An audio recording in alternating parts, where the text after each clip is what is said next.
ମୁଁ ଆପଣଙ୍କ ସାଥୀ ଆଜି ନେଇ ଆସିଛି 2023 ଅତ୍ୟନ୍ତ ଭାବପ୍ରବଣ ଓଡ଼ିଆ ସେଟ୍ ସଙ୍ଗ୍ ଲୁହରେ ଭିଜୁଛି ଆଉ ମତେ କନ୍ଦାନର ସମ୍ପୂର୍ଣ୍ଣ ରିଭ୍ୟୁ। ଯଦି ଆପଣ ଏଭଳି ଓଡ଼ିଆ ଫିଲ୍ମ, ଗୀତ ଏବଂ ମନୋରଞ୍ଜନ ସମ୍ବନ୍ଧୀୟ ଭିଡ଼ିଓ ପସନ୍ଦ କରନ୍ତି ତେବେ ଆମ ଚ୍ୟାନେଲ ଚଳଚ୍ଚିତ୍ର ଚେକ୍ ରିଭ୍ୟୁକୁ ସବସ୍କ୍ରାଇବ କରନ୍ତୁ ଏବଂ ବେଲ୍ ଆଇକନକୁ ଦବାଇ ଦିଅନ୍ତୁ। ବନ୍ଧୁମାନେ, ଲୁହରେ ଭିଜୁଛି ଆଉ ମତେ କନ୍ଦାନ ଗୀତଟି ଗାଇଛନ୍ତି ଓଡ଼ିଆ ସଙ୍ଗୀତ ଜଗତର ଲୋକପ୍ରିୟ କଣ୍ଠଶିଳ୍ପୀ ହ୍ୟୁମାନ ସାଗର। ଗୀତର ଲିରିକ୍ସ ଲେଖିଛନ୍ତି ପବିତ୍ର ମୋହନ ମହାନ୍ତି ଏବଂ ସଙ୍ଗୀତ ଦେଇଛନ୍ତି ଚିନ୍ମୟ ଦାସ ଓ ବିଭୁନ କୁମାର ସାହୁ।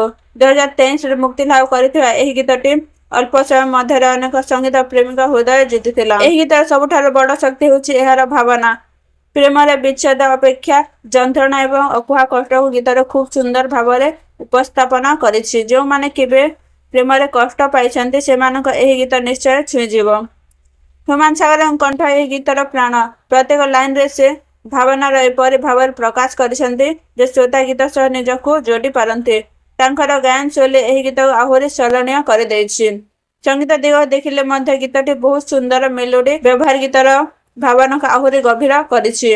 କେଉଁଠି ବା ଅନାବଶ୍ୟକ ଶବ୍ଦ କିମ୍ବା ଅତ୍ୟଧିକ ସଙ୍ଗୀତର ବ୍ୟବହାର ନାହିଁ। ଅଫିସିଆଲ ଭିଡିଓ ବିଷୟରେ କହିଲେ ଏହାର ଭିଜୁଆଲ ପ୍ରେଜେଣ୍ଟେସନ ଗୀତର କାହାଣୀକୁ ଖୁବ୍ ସୁନ୍ଦର ଭାବରେ ଆଗକୁ ନେଇଛି।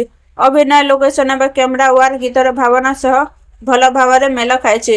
ଯଦି ଗୀତର କୌଣସି ଦୁର୍ବଳ ଦିଗ ଖୋଜିବାକୁ ଯାଏ କିଛି ଦର୍ଶକ ଏହାର ଗତି ଟିକେ ଧୀର ଲାଗିପାରେ, କିନ୍ତୁ ସେଟ୍ ସଙ୍ଗ୍ର ମାହୋଲ ଦେଖିଲେ ଏହା ସ୍ୱାଭାବିକ ଏବଂ ଗୀତର ମୂଳ ଭାବନା କମାଇ ଦିଏ। ଆମ ଚଳଚ୍ଚିତ୍ର ଚେକ୍ ରିଭ୍ୟୁ ତରଫରୁ ଏହି ଗୀତକୁ ମିଳୁଛି 4.5 ଷ୍ଟାର। ଯଦି ଆପଣ ଏପର୍ଯ୍ୟନ୍ତ ଏହି ଗୀତ ଶୁଣି ନାହାନ୍ତି ତେବେ ନିଶ୍ଚୟ ଥରେ ଶୁଣନ୍ତୁ ଏବଂ ଆପଣଙ୍କର ମତାମତ କମେଣ୍ଟରେ ଜଣାନ୍ତୁ।